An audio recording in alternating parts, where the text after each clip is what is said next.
अस्सलामुअलैकुम।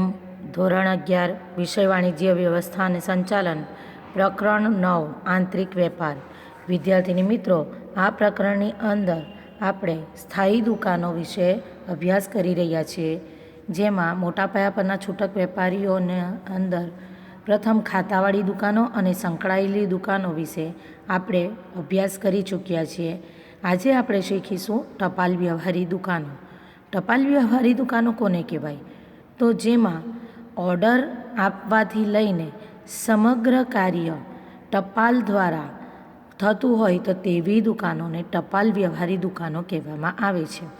જેમાં સૌથી પહેલાં તો ગ્રાહકોને તેમના ઘરે અથવા તેમણે જે સરનામું આપેલું હોય તેમાં તે સરનામે ટપાલ દ્વારા સૂચિપત્ર એટલે કે તેની લિસ્ટ, વસ્તુઓની લિસ્ટ મોકલી આપવામાં આવે છે. એ લિસ્ટમાંથી ગ્રાહકો દ્વારા જે વસ્તુઓ મંગાવવાની હોય તે વસ્તુઓનો ઓર્ડર એટલે કે વર્દી આપવામાં આવે છે. તે પણ ટપાલ દ્વારા જ આપવામાં આવે છે. એટલે ગ્રાહકોને સૂચિપત્ર એટલે કે વસ્તુઓની લિસ્ટ ટપાલ દ્વારા મળે છે. તેમાંથી તેઓ લિસ્ટમાંથી વસ્તુઓ પસંદ કરીને તેનો ઓર્ડર પણ ટપાલ દ્વારા જ આપે છે. ટપાલ દ્વારા ઓર્ડર આપ્યા બાદ વેચનાર એટલે કે વેપારી દ્વારા વસ્તુની સોંપણી પણ ટપાલ દ્વારા જ કરવામાં આવે છે. અને વસ્તુ સોંપાય ગ્રાહકને એટલે એ વસ્તુની સોંપણી વખતે જ નાણાંની વસૂલાત પણ ટપાલ દ્વારા જ કરવામાં આવે છે. એટલે કે ગ્રાહકે ટપાલ મારફતે જ નાણાંની ચૂકવણી કરવાની હોય છે. જ્યારે તે પોતાનું પાર્સલ છોડાવશે ટપાલ ખાતામાંથી અથવા એના ઘરે જો સરનામું આપેલું હોય તો તેના ઘરના સ્થળે તે વસ્તુનું પાર્સલ તેને મળી જશે. પાર્સલ મળતાં જ તેણે તેની સામેની રકમ જે પોસ્ટમેન એટલે કે ટપાલી તે વસ્તુનું પાર્સલ લઈને આવ્યો હોય તેને ચૂકવણી કરી દેવાની હોય છે. આ પ્રકારની દુકાનોને ટપાલ વ્યવહારી દુકાનો કહેવાય છે. તે કોઈ ચોક્કસ સ્થળ નથી, પરંતુ સમગ્ર પ્રક્રિયા ટપાલ દ્વારા કરવામાં આવે છે. આપણે જે ટપાલ ખાતાની વાત કરી તે ઉપરાંત હમણાંના સમયમાં કુરિયર સર્વિસીસ પણ પ્રચલિત છે. કુરિયર દ્વારા જે વસ્તુઓ મંગાવવામાં આવે છે તો તે કુરિયર પણ જ્યારે આપણને મળે છે ત્યારે તે એક પ્રકારની ટપાલ વ્યવહારી દુકાન જ કહી શકાય. દેશના દૂર દૂરના પ્રદેશોમાં જો વ્યક્તિઓ દૂર દૂર રહેતા હોય તો દરેક વ્યક્તિ તે અલગ સ્થળે જઈને ત્યાંની વસ્તુઓ ખરીદીને લાવી શકતો નથી, પરંતુ તે પોતાના ઘરે બેઠા બેઠા તે માલ મેળવવા ઈચ્છતો હોય તો આ રીતે ટપાલ વ્યવહાર દ્વારા તે વસ્તુઓ મંગાવી શકે છે. આવી દુકાનો મહદઅંશે કઈ વસ્તુનું વેચાણ કરે છે તો કે તે વજનમાં હલકી હોય, ટકાઉ હોય અને કિંમતી વસ્તુઓ હોય તો આવી વસ્તુઓનું વેચાણ ટપાલ વ્યવહારી દુકાનો દ્વારા કરવામાં આવે છે. ટૂંકમાં આવી દુકાનો ઓર્ડર મેળવવાથી લઈને નાણાં વસૂલ કરવા સુધીની બધી જ પ્રવૃત્તિઓ ટપાલ મારફતે કરે છે. તેથી તેને ટપાલ વ્યવહારી દુકાનો કહેવામાં આવે છે. સ્થાયી દુકાનોમાં ચોથું પ્રકાર છે ફ્રેન્ચાઇઝ. ફ્રેન્ચાઇઝ કોને કહેવાય? તો જે કોઈ ચોક્કસ ટ્રેડમાર્ક કે બ્રાન્ડ ધરાવતી કંપની હોય, તેની માર્કેટમાં નામના હોય, તેની પ્રતિષ્ઠા હોય તો તેવા ટ્રેડમાર્ક કે બ્રાન્ડ ધરાવતી કંપની સાથે વેપારીએ કરાર કરેલો હોય તો તે બ્રાન્ડ કે તે ટ્રેડમાર્કની વસ્તુઓ, તે કંપનીની વસ્તુઓ વેપારી પોતે પોતાની દુકાનમાં વેચી શકે છે. તે કોઈ વસ્તુ પણ હોઈ શકે, સેવા પણ હોઈ શકે, તૈયાર વસ્તુ પણ હોઈ શકે, તે વસ્તુ બનાવીને વેચવાનું પણ અધિકાર મેળવી શકાય છે. આ તમામને ફ્રેન્ચાઇઝ કહેવાય.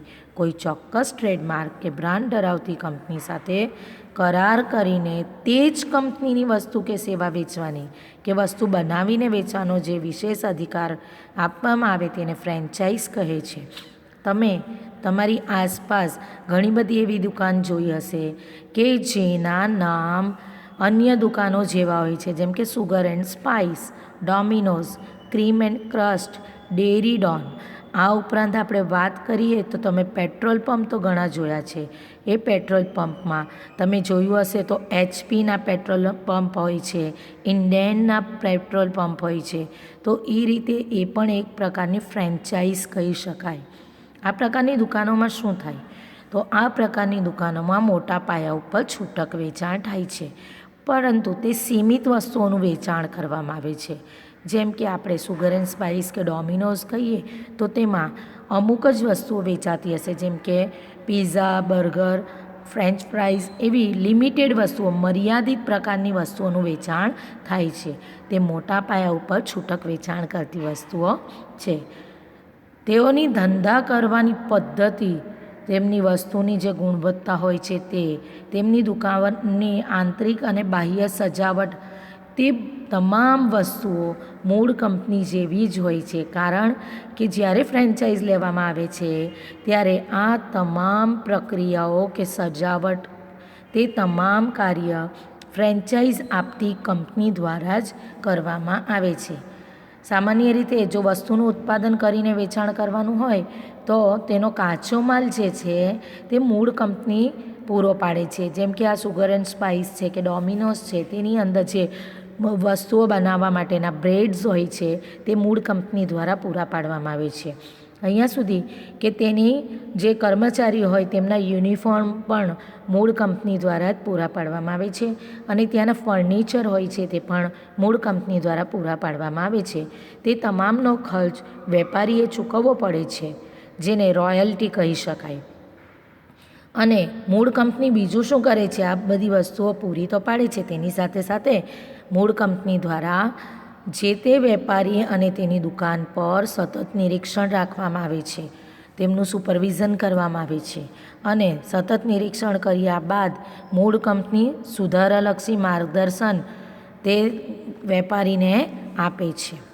મૂળ કંપની પોતાનો ટ્રેડમાર્ક કે બ્રાન્ડનો ઉપયોગ વેપારીને કરવાની છૂટ આપે છે, તો તેના બદલામાં જે વેચનાર એટલે કે વેપારી પાસેથી ચોક્કસ રકમ જે મેળવે છે કંપની, તે કંપનીને રોયલ્ટી કહેવામાં આવે છે. એટલે ફ્રેન્ચાઇઝ મેળવવા માટે વેચનારે નક્કી કરેલ દરે વેચાણ પર રોયલ્ટી આપવી પડે છે.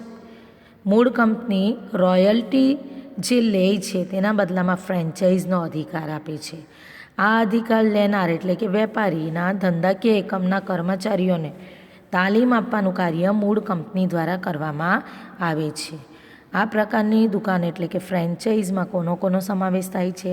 તો મેં તમને કહ્યું તેમ સુગર એન્ડ સ્પાઇસ છે, ડોમિનોઝ છે, ક્રીમ એન્ડ ક્રશ છે જે કેક, પેસ્ટ્રી વગેરે વેચવાનું કાર્ય કરે છે, ડેરી ડોન જે આઈસ્ક્રીમ વેચવાનું કાર્ય કરે છે.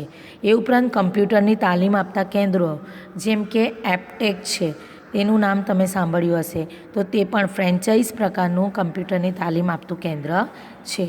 એ ઉપરાંત પેટ્રોલ પંપ છે. તો આ તમામ જે નાસ્તાગૃહો, કમ્પ્યુટરની તાલીમ આપતા કેન્દ્રો કે પેટ્રોલ પંપ છે તે તમામ ફ્રેન્ચાઇઝથી જોડાયેલા છે અને તેઓ આ પદ્ધતિથી ગ્રાહકોને વસ્તુઓ કે સેવાઓ પૂરી પાડે છે. અમુક વસ્તુઓ સીધી વેચાણ કરવામાં આવે છે મૂળ કંપનીમાંથી લાવીને, અને અમુક વસ્તુઓનો કાચો માલ લાવીને તેને બનાવીને વેચાણ કરવામાં આવે છે. હવે આ ફ્રેન્ચાઇઝની અંદર જાહેરાતની વાત કરીએ તો જાહેરાત કોણ કરે છે? જાહેરાત વેચનાર વેપારીએ કરવાની રહેતી નથી, કારણ કે મૂળ કંપની દ્વારા જ આ તમામ પ્રકારની ફ્રેન્ચાઇઝ મેળવનાર વેપારીઓના બદલામાં જાહેરાત કરવામાં આવે છે.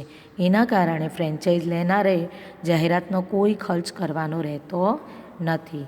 તો આજે આપણે સ્થાયી દુકાનોમાં ટપાલ વ્યવહારી દુકાનો અને ફ્રેન્ચાઇઝ વિશે અભ્યાસ કર્યો. આગળના સેશનમાં સુપર માર્કેટ તથા શોપિંગ મોલ વિશે અભ્યાસ કરીશું. ત્યાં સુધી ઘરે રહો, સુરક્ષિત રહો. અલ્લાહ હાફિઝ.